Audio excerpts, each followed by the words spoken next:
y a aussi Guillaume Meurice oui, c'est moi. Qui a établi une liaison avec la Méditerranée. Alors. Ouais, c'est la dernière semaine avant les vacances. Alors moi je me disais c'est l'occasion de vous donner des petits conseils de bons plans voyage pour l'été. Alors je vous le dis, il y a des destinations à éviter. Le Burkina Faso par exemple, voilà, on a un échantillon ici, c'est pas terrible. Ça fait pleuvoir avec des queues de bœuf, mais bon, à part si t'es Evelyne Delia, l'intérêt est assez limité.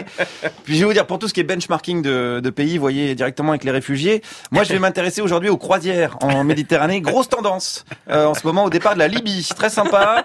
J'ai d'ailleurs appelé la principale compagnie Médecins sans frontières qui avec l'agence de voyage SOS Méditerranée a un super bateau qui a un petit peu fait le buzz ces derniers temps, l'Aquarius. Et j'ai appelé ce matin Aloïs. Alors il est chef de mission sur l'Aquarius, c'est l'équivalent si vous voulez de gentil organisateur. Voilà, avec moins de MST, mais c'est un petit peu la même chose. Alors il était en pleine mer sur le bateau, d'où le son, vous allez voir, qui résonne un peu. C'est vrai qu'on a l'impression d'être un petit peu dans la cavité cérébrale d'Eric Ciotti. Alors parlons d'abord des atouts de ces croisières sur l'Aquarius avec Aloïs. Premièrement, qu'est-ce qu'on y mange ? Bon, malheureusement la cuisine est un petit peu limitée, donc c'est à base de repas lyophilisés, à peu près tous les jours le même repas. Bon, quand l'Italie nous demande de rester à la dérive pendant 48 heures, on est un peu limité, mais heureusement ils nous amènent quelques fruits et du pain pour nourrir 600 personnes. C'est sympa. Je trouve ça c'est sympa quand même de la part de l'Italie, des fruits et du pain. C'est vrai que l'Italie c'est un pays, je le signale, qui prend soin de la clientèle de l'Aquarius. C'est vrai que par exemple on est un peu triste quand il y a une croisière qui se termine. L'Italie, hop, il t'offre des jours supplémentaires. Voilà, ça c'est sympa. Le chef de l'agence de voyage là-bas, très cool, Benito Salvini. Non, je sais plus le prénom. Matteo Mengele, non je sais plus. Enfin bref, c'est un type qui est toujours prêt à tendre la main, même le bras, il tend le bras droit régulièrement, toujours bien tendu. Alors évidemment, on ne va pas éluder la question, Juliette s'impatiente, on a parlé de bouffe, d'accord, mais parlons bien sûr du bar, et la petite déception quand même. Il n'y a pas d'alcool sur le bateau. Il n'y a pas une petite bouteille qui traîne, même dans la cabine du capitaine, non rien du tout.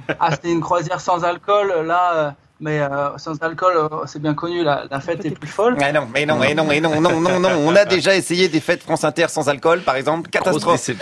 Quand t'es à la 8e tourtelle, que t'es avec Dominique Seux qui te raconte que ses premiers émois sexuels, c'est Margaret Thatcher, je te jure, une bonne vodka, ça fait du bien. Bon, alors voyons voir quand même les conditions de voyage. Il n'y a pas beaucoup de place pour s'allonger sur le pont. Ils sont...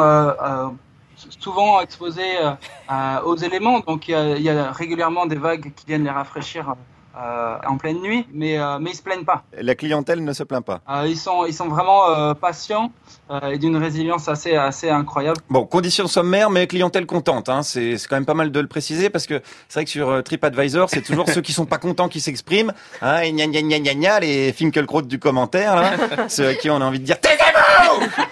Ça me fait du bien, ça fait longtemps que je l'avais pas fait. Bon, alors, a priori d'ailleurs, Finky ne viendra pas sur le bateau, et c'est dommage, parce que c'est vrai que d'habitude sur les croisières, il y a des conférences avec des personnalités, je trouve ça sympa. Alors par exemple, est-ce qu'on a une chance de croiser Gérard Collomb sur l'Aquarius ? Gérard Collomb, on l'a pas vu encore, mais il est le bienvenu. Il y a des activités assez ludiques, c'est de sortir des personnes qui se noient de l'eau. Ils pourraient se rendre compte un petit peu de la difficulté que c'est que d'être naufragé dans la mer Méditerranée. Bah oui, alors GG, qu'est-ce qu'il fout ? Ils ont prévu des petites activités ludiques, c'est sympa, puis ça changerait un peu, ça te changerait de ton groupe d'amitié bienveillance et lacrymo. Moi je trouve que ça lui ferait du bien, à notre Bouteflika à nous. Allez GG, tiens, pour te convaincre, un autre argument. C'est la croisière idéale pour des gens qui aiment marchander, parce qu'aujourd'hui le cours du naufragé en mer Méditerranée, il est nul, Les vies humaines, elles sont bradées en faveur d'un politique opportuniste et détestable. Donc pour des bons marchands, des gens qui aiment marchander, c'est quand même une croisière.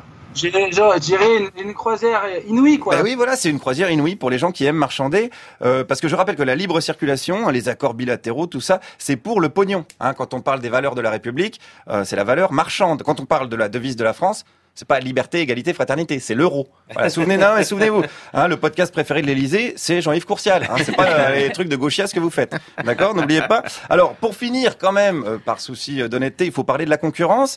Il y a la croisière libyenne, on la connaît sous l'appellation garde-côte. Alors, j'ai quand même demandé à Aloïs ce qu'il en pensait. La croisière libyenne, ils sont pas équipés de gilets de sauvetage, par exemple, ou de moyens de secours tels qu'on a. Ils n'ont pas d'équipe médicale. Donc c'est une croisière un petit peu différente, de moindre qualité à nos yeux, mais pas aux yeux de l'Union européenne. Oui, évidemment, parce que l'Union européenne finance ces fameux gardes-côtes libyens qui ont la particularité très sympathique de ramener les passagers dans les centres de détention en Libye où ils pourront expérimenter l'esclavage, la torture, la faim, la soif et tout ça donc alimenté avec vos impôts. Voilà, c'est sympa. Donc si ça vous chagrine, je ne peux que vous encourager à donner directement à SOS Méditerranée. C'est déductible en grande partie au niveau fiscal. Et puis c'est toujours ça qui ira pas dans la construction d'une piscine au fort de Brégançon, par exemple, avec vue sur ce grand cimetière moderne qu'on appelle la mer Méditerranée. Merci Guillaume Meurice. On rappelle sosméditerranée.fr. C'est ça. Et on embrasse tout l'équipage de l'Aquarius et puis tous les gens qui travaillent pour Médecins sans frontières autour du monde et qui parfois ont la folie de nous écouter en podcast. Eh oui, bien sûr.